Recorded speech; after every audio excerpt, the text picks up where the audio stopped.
খেয়াল করেন, Donald Trump যখন সময় বেঁধে দিচ্ছে ৪৮ ঘন্টা, ৩৬ ঘন্টা শেষ সময়, তখন চীন এবং রাশিয়া কিন্তু একযোগে বলছে যে এই হুমকি, এটা যুদ্ধ বন্ধের আলোচনার কোনো পথ না। চীন পরিষ্কারভাবে বলছে হরমুজ প্রণালী খুলে দেওয়ার একমাত্র পথ যুদ্ধবিরতি। তার মানে যুদ্ধ বন্ধ করতে হবে। আর রাশিয়া কি বলছে?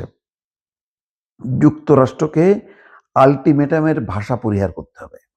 তার মানে রাশিয়া এবং চীন মানে বাস্তবিক অর্থেই তারা এখন ইরানের পাশে দাঁড়িয়েছে। ইরানের যে স্ট্যান্ড, সেই স্ট্যান্ডকে তারা সমর্থন করছে।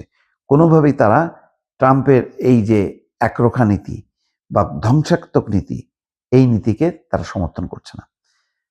রাশিয়ার কথা বলি, ইরানের সঙ্গে চলমান উত্তেজনা নিরসনে যুক্তরাষ্ট্রকে আলটিমেটাম বা হুমকির ভাষা পরিহারের আহ্বান জানিয়েছে রাশিয়া। মস্কোর পক্ষ থেকে বলা হয়েছে, সংঘাত না বাড়িয়ে ওয়াশিংটনের উচিত আলোচনার টেবিলে ফিরে আসা। এটা ইরানও তো তাই চায়, স্থায়ী যুদ্ধ বন্ধের ব্যাপারে আলোচনা শুরু হোক। এবং পাকিস্তানের উদ্যোগকে স্বাগত জানিয়েছে, প্রশংসা করেছে যে পাকিস্তান এই উদ্যোগ নিয়েছে। রুশ পররাষ্ট্র মন্ত্রণালয় জানিয়েছে, পররাষ্ট্রমন্ত্রী সের্গেই লাভরভ ইরানের পররাষ্ট্রমন্ত্রী আব্বাস আরাগচির সঙ্গে টেলিফোনে কথা বলেছেন। ফোনালাপে লাভরভ আশা প্রকাশ করেন যে যুদ্ধ প্রশমিত করার চলমান প্রচেষ্টাগুলো সফল হবে। তিনি বলেন, যুক্তরাষ্ট্র যদি হুমকির ভাষা ত্যাগ করে পরিস্থিতিকে আলোচনার ধারায় ফিরিয়ে আনে, তবেই তার সংকট সমাধানে সহায়ক হবে। রুশ পররাষ্ট্র মন্ত্রণালয়ের বিবৃতিতে আরও বলা হচ্ছে, দুই দেশই জাতিসংঘ নিরাপত্তা পরিষদ সহ সব পক্ষকে এমন কোনো পদক্ষেপ নেওয়া থেকে বিরত থাকার আহ্বান জানিয়েছে যা রাজনৈতিক এবং কূটনৈতিক উপায়ে সংকট সমাধানের অবশিষ্ট সুযোগগুলোকে নষ্ট করতে পারে। হরমুজ প্রণালী খুলে দেওয়া একমাত্র পথ হচ্ছে যুদ্ধবিরতি। চীন আনুষ্ঠানিকভাবে এটা বলেছে।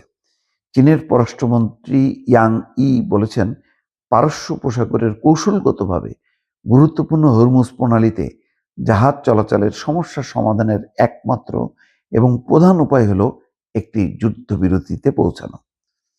চীনের রাষ্ট্রীয় সংবাদ সংস্থা সিনহুয়া জানিয়েছে, রাশিয়ার প্রধানমন্ত্রী সের্গেই লাভারভের সঙ্গে এক টেলিফোনে ওয়াং ই এই কথা বলছে। তার মানে রাশিয়া এবং চীন এখন তারা আলোচনা শুরু করছে যে এই পরিস্থিতিতে কিভাবে সংকট সমাধান করা যায়।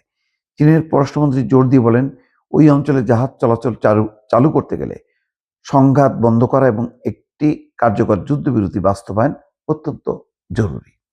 দর্শক দেখেন, ডোনাল্ড ট্রাম্প কি একবারও এই যুদ্ধ বন্ধ করা যায় কিভাবে?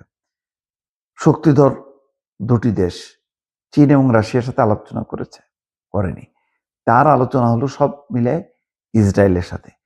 ইসরায়েল তো হচ্ছে একটা যুদ্ধবাজ দেশ এবং নেতানিয়াহু হচ্ছে মানে রক্ত পিপাসু হিসেবে সারা বিশ্বে প্রতিষ্ঠিত হয়েছে। তো আলোচনা করতে হবে যে যেহেতু হরমুজ প্রণালী বন্ধ হতে জ্বালানি সংকট শুরু হয়েছে, তাহলে এই সংকট সমাধানের মূলটা কোথায়? মূলটা হচ্ছে যুদ্ধ। যুদ্ধটা কে করছে? আমেরিকা এবং ইসরায়েল। তাহলে এখন ট্রাম্প চায় যুদ্ধ বন্ধ করতে। তাহলে যুদ্ধ বন্ধ করতে গেলে যে মধ্যস্থতাকারী তো আর ইসরায়েল বা আমেরিকা হবে না, অন্য দেশ হবে। তো অন্য দেশের মধ্যে শক্তিধর দুটো দেশ যাদের কথা ইরান শুনবে, তারা কারা? চীন এবং রাশিয়া। তাহলে তো চীন ও রাশিয়াকে বলবে যে তোমরা যুদ্ধ থামো, আমরা যুদ্ধ বন্ধ করতে চাই। ট্রাম্প কিন্তু সেদিকে যাচ্ছে না। ট্রাম্প হুমকি দিচ্ছে এবং বেপরোয়াভাবে হুমকি দিয়ে যাচ্ছে। হুমকি দিয়ে আরো মারাত্মক পরিস্থিতি দিকে ঠেলে দিচ্ছে, পুরো ইরানকে। ইরান যাতে আরো ভয়ঙ্করভাবে হামলা করে এবং তারাও যাতে হামলা করে।